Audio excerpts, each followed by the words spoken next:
بسم اللہ الرحمن الرحیم۔ سردیوں کے موسم میں ایک مسئلہ اکثر لوگوں کو پیش آتا ہے کہ آج کل جو سوکس یا جرابیں استعمال کی جاتی ہیں تو ان پر مسح جائز ہے یا نہیں۔ تو بعض لوگ جو ہے وہ اس کے جواز کا فتویٰ دیتے ہیں، تو لوگ آسانی کی خاطر سردیوں میں کہ پاؤں دھونے سے بچ جائیں تو وہ جو بھی سوکس پہنی ہوتی ہیں آج کل مروجہ کاٹن کی ہوتی ہیں عام طور پر، تو اس کے اوپر وہ مسح کرنے کو جائز سمجھتے ہیں، اور وہ سمجھتے ہیں کہ ہمیں اب جو ہے پاؤں دھونے کی ضرورت نہیں ہوگی اور ہمارا وضو ہو جائے گا اور نماز بھی ہو جائے گی۔ تو یاد رکھیں، اس پر ہماری رائے کے مطابق ایسی جرابوں پر مسح کرنا جائز نہیں ہے۔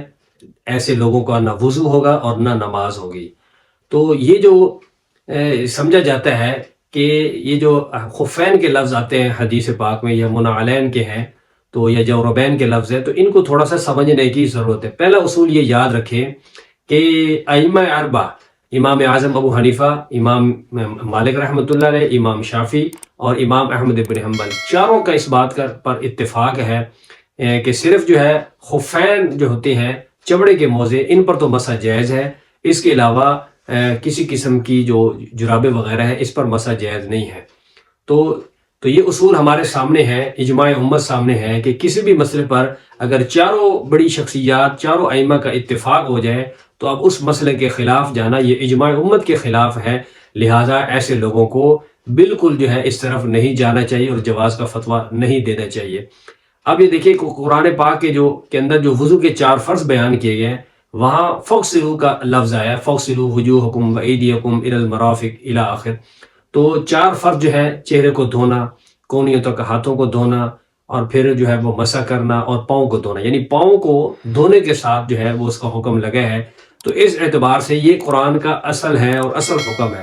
تو اب ہم جب اس قرآن کے حکم کے خلاف جائیں گے تو اس کے لیے ہمارے پاس کوئی ٹھوس اور واضح دلیل موجود ہونی چاہیے۔ مثال کے طور پر خفین پر جو مسح جائز ہے تو اس کی ہمارے پاس ٹھوس حدیث اور دلیل موجود ہے، تو اس بنا پر غسل کے حکم سے اس کو نکال دیا گیا۔ تو اگر چمڑے کے موزے پہن لیے جائے تو اس کے اوپر مسح جائز ہے۔ تو یہ حدیث پاک کی وجہ سے قرآن پاک کے اس حکم سے یعنی اس سے وہ کیا گیا ہے انحراف، تو اس کو ہم یوں لے سکتے ہیں۔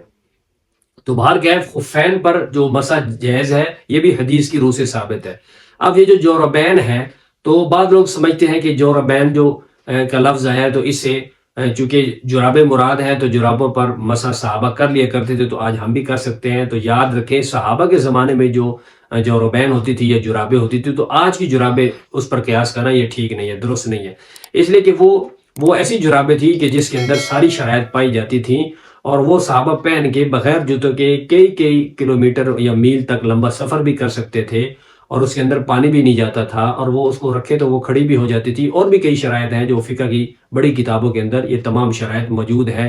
تو لہٰذا یہ جو آج کی ہماری سوکس یا یہ جرابیں ہیں، ان کے اندر یہ شرائط نہیں پائی جاتی، لہٰذا ہماری رائے میں اور چاروں ائمہ کے ان کے فتاوی جات کی روشنی میں یہ جرابوں پر مسح کرنا جائز نہیں ہوگا۔ اگر کسی شخص نے ان جرابوں پر مسح کر کے نماز پڑھ لی تو ہمارے نزدیک اس کا نہ وضو ہوا نہ نماز ہوئی، اور ایسے امام کے پیچھے اگر کوئی نماز پڑھ لے گا تو اس کی بھی نماز نہیں ہوگی۔ لہٰذا ائمہ اربعہ کے مسئلے پر عمل کیجئے اور اجماع پر عمل کیجئے، اور اگر کسی کو بات سمجھ نہیں آ رہی تو اس کی مرضی ہے۔ ہماری رائے وہی ہے جو ہمارے بڑے اسلاف اور اکابرین کی رائے ہے، اور ہماری کتابوں کے اندر، فقہ کی کتابوں کے اندر بھی ہمیں یہی پڑھایا گیا، یہی سمجھایا گیا۔ لہٰذا آج کی جو سوکس ہیں یا آج کی جو جرابیں ہیں، ان کو صحابہ کی جرابوں پر قیاس نہیں کیا جا سکتا، لہٰذا ان جرابوں کے اندر، سوکس کے اندر وہ شرائط نہیں پائی جاتی، تو ان جرابوں پر مسح بالکل جائز نہیں ہوگا۔